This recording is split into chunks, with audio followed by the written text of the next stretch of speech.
Alright, Assalamualaikum warahmatullahi wabarakatuh. My name is Gifari. Now we are in continue reading Alice in the Wonderland. Now we are in chapter 12, the last chapter, Alice Evidence. He cried Alice, but forgetting of the flurry of the moment of light he had ground in the last few minutes. He jumps up to the fairy that tipped our jewelry box man. The book with edge of cursor, calculating at the remains of the head of the third girl, there was a high spreading about remaining very much of low envelope protein which he had accidentally upset the week before. Oh, I beg your pardon, she exclaimed in the afternoon of great dismay and began to clean them up again as quickly as she could, for the accident of the goldfish kept running in her head, and she had a vague idea that they must be collected at once at the biggest of the actual or they would die. The trial cannot proceed, said the king in a very great voice, under the juryman back in proper and treasury with great emphasis. Looking hard at Alice, he said so. Alice looked at the jury book and saw that in her that she had put the razor in hat and downwards, and the full little thing that was perfect in his style about a melancholy way being findable and unable to move, and he soon got it out again and put it right. Not that significance much.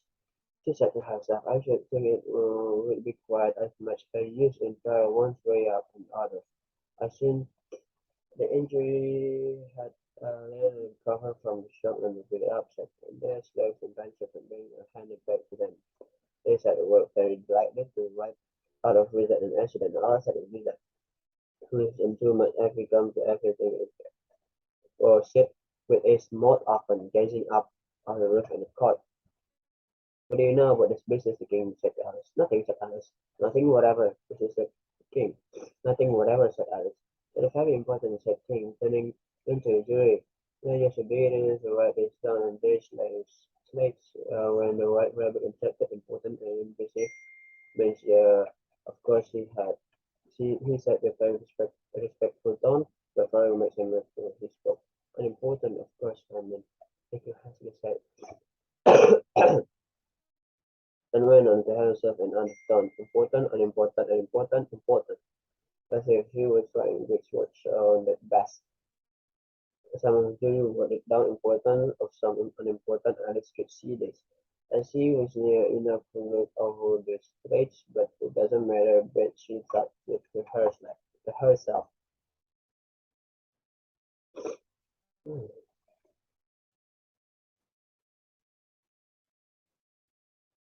At this moment, the king, who had been some time busily writing his notebook out silence and read out of his book 42, a person more than the mile height and they had called everybody look at Alice. I don't know, mile height, said Alice. You are, said the king. Near to mile height, added the king.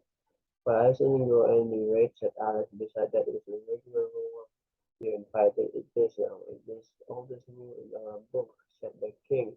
And it out to view number one, said Alice. The king turned pale and just notebook hastily. Consider your verdict, he said to the jury. And welcoming voice, there is evidence yet to come yet, presume, she said, the white rabbit jumping up in a great hurry. This paper had just been picked up. What is this? What's in it? Said Quinn. I haven't opened it yet, said White Rabbit, but it seemed to be the letter written by prisoner to somebody. But it has been done, said the king, unless it was written to nobody, is an unusual, is unusual, who it was directed to. One of the jurymen. It isn't directed at all, said the White Rabbit. In fact, there's nothing written on the outside. He unfolded the paper in his book and added its letter after it was said as of a first. Are they in the prison handwriting as the jurymen? No, they are not, said the rabbit, the White Rabbit. And that's what's weirdest things about it. The jury all look puzzled. They must have immediately somebody else's hand and said the king.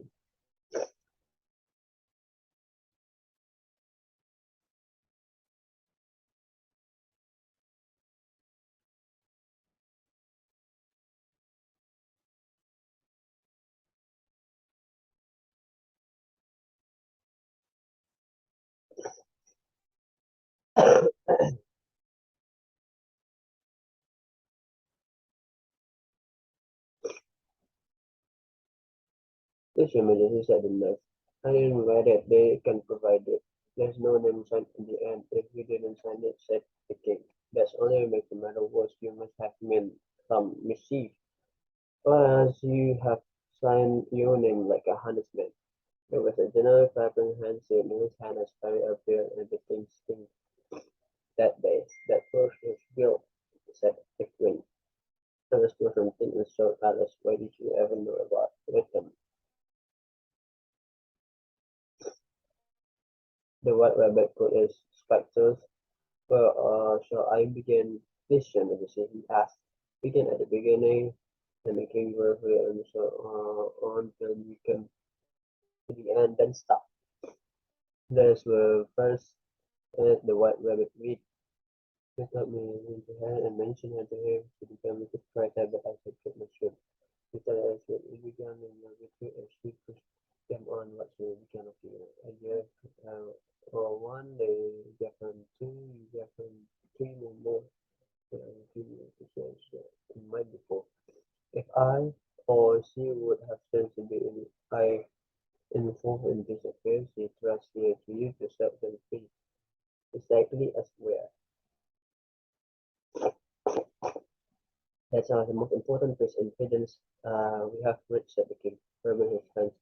The injury if it can explain it, said Alice. They had gone. Why, they are, said the king instantly, pointing out the thoughts of her terrible. Nothing can be clearer than that. Then again, before she had this speech, we can had fit you've ever had fit with her. I think he has. The queen never, said the queen freshly. Having the instinct to live it and spoke uncomfortably, the little girl had left the writing of this line with one finger, as he thought it meant no one. But now as he began again using the ink that was sinking down his face as long as his last. And the words don't fit you, said the king, looking fondly quite like this smile, and there was a dead silence. It's fun. The king added angrily tone and everybody laughed.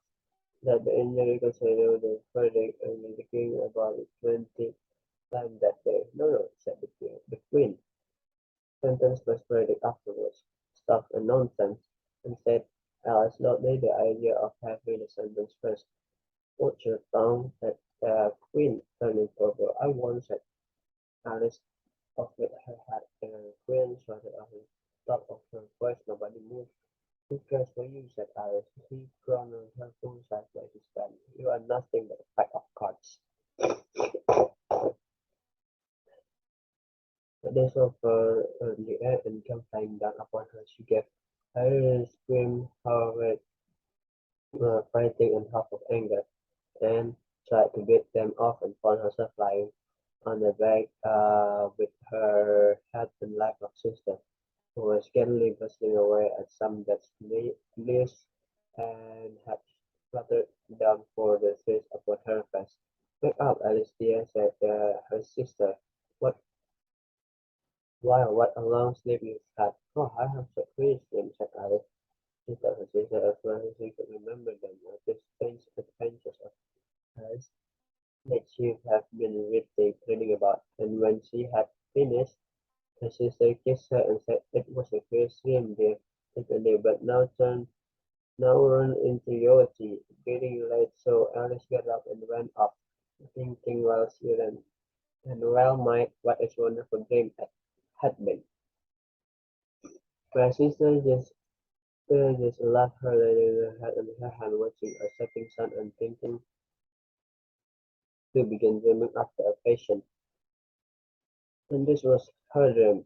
First she dreamed Alice herself. Once again, her tiny hands were clasped up upon her knee, and the bright, eager eyes were looking up into hers.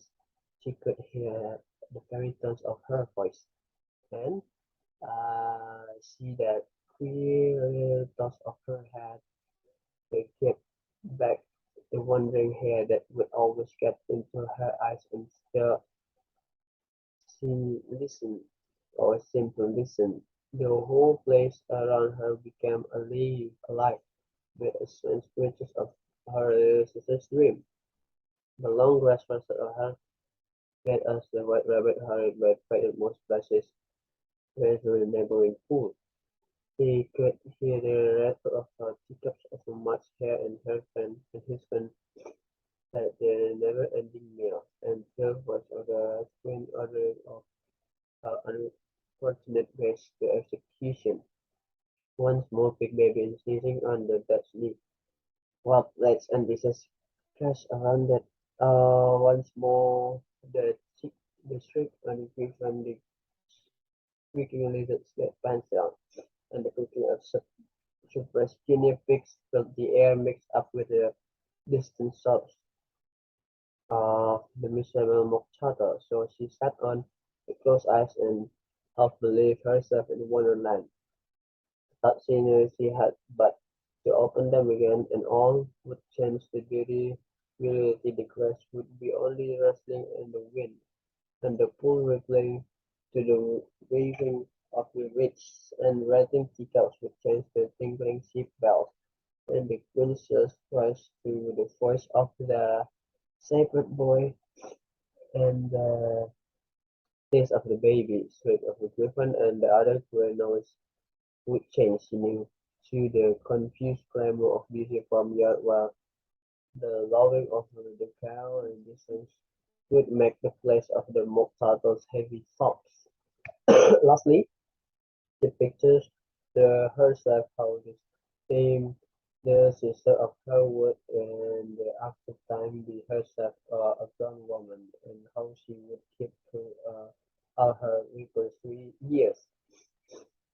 The simple and loving heart of her childhood, and how she would gather about her other little children and make their eyes bright and eager with many strange tales, perhaps even with a glimpse of Wonderland long ago, how she would feel with all their simple sorrows and find a pleasure in the simple joys, remembering her own child life and happy summer days.